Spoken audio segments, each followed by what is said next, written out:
Hi viewers, welcome back to Kani Computer Jobs channel.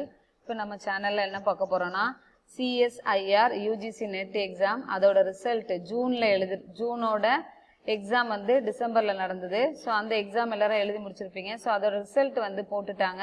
அந்த result வந்து எப்படி check பண்றது, நெக்ஸ்ட் பாத்தீங்க அப்படின்னா என்னென்ன சப்ஜெக்ட்லாம் இதுக்கு எலிஜிபிள், யாரெல்லாம் வந்து CSIR UGC NET எக்ஸாமுக்கு எழுதணும், யாரெல்லாம் UGC NET எக்ஸாம் எழுதணுன்றத பார்க்கலாம். ஏன்னா நிறைய பேர் டவுட் கேட்டுறீங்க, நான் மேக்ஸ் வந்து முடிச்சிருக்கேன் மேத்தமெட்டிக்ஸ், ஆனால் நான் UGC NET எக்ஸாம் அப்ளை பண்ணும்போது இல்லை அந்த சப்ஜெக்ட் அப்ளை பண்ணலாமா அப்படின்லாம் டவுட் கேட்டுறீங்க. ஸோ அதுக்கான வீடியோ தான் இது. வாங்க ஃபர்ஸ்ட் வந்து எப்படி ரிசல்ட் பார்க்கணும் அப்படின்றது, நான் வந்து இந்த ரிசல்ட் பார்க்கறதுக்கான லிங்கை வந்து டிஸ்கிரிப்ஷன் பாக்ஸில் கொடுக்குறேன். அந்த லிங்கை நீங்கள் கிளிக் பண்ணிவிட்டு இங்கே போயிட்டு அப்ளிகேஷன் நம்பர் உங்களுக்கு நீங்கள் உங்களுக்கு மெயிலில் வந்திருக்கும், எக்ஸாம் எழுத போகும்போது உங்களுக்கு மெயிலில் வந்திருக்கும். அந்த நம்பரை வந்து இங்கே கொடுத்துக்கோங்க. டேட் ஆஃப் பர்த் கொடுத்துட்டு இந்த செக்யூரிட்டி பின்னை வந்து இந்த என்டர் செக்யூரிட்டி பின்னில் வந்து கொடுங்க. So date of birth first பார்த்தீங்கன்னா டே, அப்புறம் மந்த்து இயர் கொடுங்க.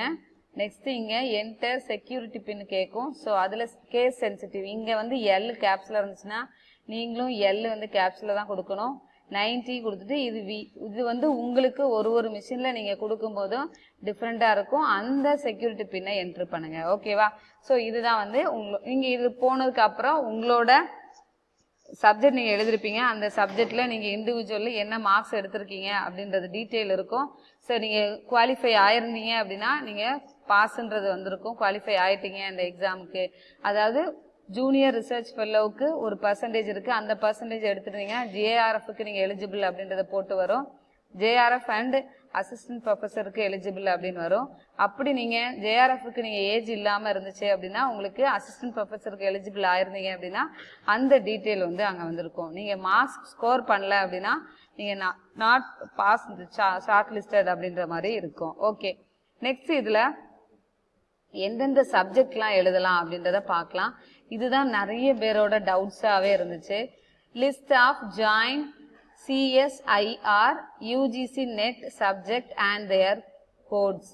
ஓகேவா? ஸோ இங்கே கொடுத்துருக்க இந்த 5 சப்ஜெக்ட் மட்டும்தான் நீங்கள் இந்த CSIRனா ஃபுல் ஃபார்ம் என்னன்னா council of scientific and industrial research. ஓகேவா? ஸோ இது ரிசர்ச் ஓரியன்ட் ஆர்கனைசேஷன் தான் இது நடத்துறதுனால ஃபுல்லாகவே வந்து மோஸ்ட்லி ரிசர்ச்சுக்கு தான் இதில் இம்பார்ட்டன்ஸ் கொடுப்பாங்க. ஸோ அதனால அதுக்கான மெயின் சப்ஜெக்ட் தான் இதில் இருக்கு.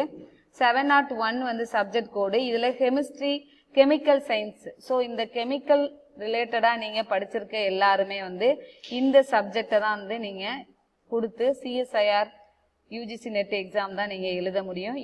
நீங்கள் வந்து நான் இப்போ சொல்கிற இந்த 5 சப்ஜெக்டும் நீங்கள் நெட் எக்ஸாம் எழுத முடியாது. ஒன்லி இந்த CSIR எக்ஸாம் மட்டும்தான் எழுத முடியும். Next 702 earth, atmospheric, ocean and planetary science. So இந்த சப்ஜெக்ட் முடிச்சவங்க எல்லாருமே நீங்கள் இந்த எக்ஸாம் நீங்கள் எழுதலாம். நெக்ஸ்ட் 703 பார்த்தீங்க அப்படின்னா லைஃப் சயின்ஸ் முடிச்சவங்களும் இந்த எக்ஸாமுக்கு நீங்கள் அப்ளை பண்ணலாம். 704 மேத்தமெட்டிக்கல் சயின்ஸ், மேக்ஸ் முடிச்சவங்க இந்த எக்ஸாம் தான் எழுத முடியும். நெட் எக்ஸாம் நீங்கள் you are not eligible. Okay, 705 பார்த்தீங்க அப்படின்னா பிசிக்கல் சயின்ஸ். ஓகேவா? ஸோ இதுதான் வந்து இம்பார்ட்டன்ட். இந்த 5 சப்ஜெக்ட் முடிச்சவங்க இந்த எக்ஸாமுக்கு நீங்கள் அப்ளை பண்ணலாம். இந்த எக்ஸாமுக்கான டீட்டெயில் இன்னும் வரல. ஸோ அது நான் டீட்டெயில் போடும்போது உங்களுக்கு சொல்கிறேன். ஓகேவா? இதை வந்து நோட் பண்ணிக்கோங்க. ஏன்னா இந்த சப்ஜெக்டில் நீங்கள் டிகிரி முடித்த யாரும் UGC NET எக்ஸாமை போட வேண்டாம். CSIR எக்ஸாம் வந்து இனிமே தான் கால்ஃபர் பண்ண போகிறாங்க. ஏன்னா இப்போ தான் ரிசல்ட் விட்டுருக்கிறதுனால கண்டிப்பாக மார்ச் மந்தில் நம்ம இதோட நோட்டிஃபிகேஷன் எதிர்பார்க்கலாம். இது நோட்டிஃபிகேஷன் வரும்போது கண்டிப்பாக உங்களுக்கு இன்டிமேட் பண்ணுறேன். நீங்கள் அப்ளை பண்ணுங்க. நெக்ஸ்ட் வந்து UGC NET எக்ஸாமு இன்னும் 3 டேஸ் தான் இருக்குது. ஆல்ரெடி சர்வர் டவுனாக இருக்குது. ஸோ அப்ளை பண்ணாமல் இருக்கிறவங்க சீக்கிரமாக அப்ளை பண்ணிவிடுங்க. ஏன்னா அது ரொம்ப இம்பார்ட்டன்ட் எக்ஸாம். நிறைய பேர் இப்போ காலேஜஸில் கம்பல்சரி வந்து நெட் எக்ஸாம் முடிச்சிருக்கணும் அப்படின்னு சொல்லியிருக்காங்க.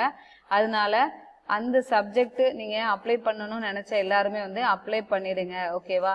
வெயிட் பண்ணாதீங்க, லாஸ்ட் மினிட்ல நம்ம வந்து அப்ளை பண்ணியிருக்கலாம், இன்னும் டைம் இருக்குது அப்படின்னு நினைக்காதீங்க. ஓகேவா? இப்போ நீங்கள் அப்ளை பண்ணி முடிச்சிருங்க. ஏன்னா இன்னும் 2 months தான் அடுத்து எக்ஸாமுக்கும் டைம் இருக்குது. மார்ச் அண்ட் ஏப்ரல் மே மாதம் வந்து எக்ஸாம் ஸ்டார்ட் ஆகிடும். ஓகே, தேங்க்யூ ஃபார் வாட்சிங் our channel. All the best for your preparation. Take care.